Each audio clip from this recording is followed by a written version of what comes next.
Friends, ഇന്ന് നമ്മളൊരു give away ആയിട്ടാണ് വന്നിട്ടുള്ളത്. കുറേ പേര് പറയുന്നത് ഗിവ് അവേ തായോ തായോന്ന്. അപ്പോൾ ഇന്ന് നമ്മളൊരു കിടിലൻ ഗിവ് അവേ ആയിട്ടാണ് വന്നിട്ടുള്ളത്. അപ്പോൾ ആദ്യം തന്നെ നമ്മൾ ഗിവ് അവേയിൽ വെക്കുന്നത് കൃഷിയാണ്. കൃഷി എന്നൊക്കെ പറയും. അപ്പോൾ ആ സാധനം ഞാൻ കുറച്ച് വെക്കുന്നുണ്ട്. തവളനി ഐസ്ക്രീമിനും ഒക്കെ വെക്കുന്നുണ്ട്. പിന്നെ ഒരു ടോബേഴ്സ്, പിന്നെ ക്യൂട്ടായിട്ടുള്ളൊരു ബേബിയർ, അതൊക്കെയാണ് വെക്കുന്നത്. പിന്നെ ഒരു ക്ലൗഡിൻ്റെ വേറൊരു കൃഷി വെക്കുന്നുണ്ട്. അപ്പോൾ കുഷീസ് ഇത്രയാണ്. പിന്നെ ഞാൻ 2 പെൻസിൽ വെക്കുന്നുണ്ട്, ഒരു യെല്ലോ പെൻസിലും ഒരു ബ്ലൂ പെൻസിലും. പിന്നെ ഞാൻ മനമാറ്റി പെൻസിൽ വെക്കുന്നുണ്ട്, പിങ്ക് കളർ. പിന്നെ ഞാൻ യെല്ലോ കളർ ബലൂണും ഒരു കട്ടറും ഡബർ വെക്കുന്നുണ്ട്. പിന്നെ ഒരു ജാനൽ ബുക്ക്, ഇത് ഞാൻ ഉണ്ടാക്കിയ ഒരു ജാനൽ ബുക്കാണ്. പിന്നെ ഒരു ക്രോഷ് വെച്ച് ഉണ്ടാക്കിയ ഒരു പൗച്ചിട്ടോ, ഇങ്ങനെ ബ്ലെൻഡ് ചെയ്യുന്ന ഒരു പൗച്ച്, കോയിനൊക്കെ ഇട്ടിട്ട് ബസ്സിലൊക്കെ പോകുമ്പോൾ കോയിനിട്ടിട്ട് പോകാൻ പറ്റുന്നൊരു പൗച്ചാണ്. പിന്നെ ഞാൻ അതിൽ വെക്കുന്നത് ഈ ഒരു ക്യൂട്ടായിട്ടുള്ള വേറൊരു പൗച്ചാണ്. ഇത് നമുക്ക് അതിന് കോയിനൊക്കെ ഇടാൻ പറ്റുന്നതാണ്. ഇത് ലോക്കറ്റ് പൗച്ചാണ് കേട്ടോ.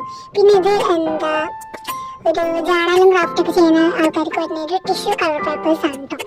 അതുപോലെ ഇത് ലിപ് ബാമാണ്. അതുപോലെ ഈ ലിപ് ബാമൊക്കെ നമുക്ക് ആ പൗച്ചായിട്ട് ഹാങ് ചെയ്ത് ബാഗിലൊക്കെ വെക്കാം കേട്ടോ. പിന്നെ ഞാൻ കുറച്ച് മിനി കവായ് സ്റ്റിക്കേഴ്സ് ഞാൻ ഉണ്ടാക്കിയതുണ്ട്. ഉണ്ടാക്കിയല്ല, ഒറിജിനലാണ്. അത് വെച്ച് കൊടുക്കുന്നുണ്ട്. പിന്നെ നമ്മളെ യൂട്യൂബിൻ്റെ ഒരു card happy lucky happy girl എന്ന് പറഞ്ഞിട്ട്, പിന്നെ ഒരു ഇമെയിലും കാര്യങ്ങളൊക്കെ ഉള്ള വേറെ കാർഡ് വെക്കുന്നുണ്ട്. അപ്പോൾ ഗിവ് ആണെങ്കിൽ നിങ്ങളെല്ലാം ചെയ്യേണ്ട കാര്യങ്ങൾ, ഒന്ന് like and subscribe and share comment.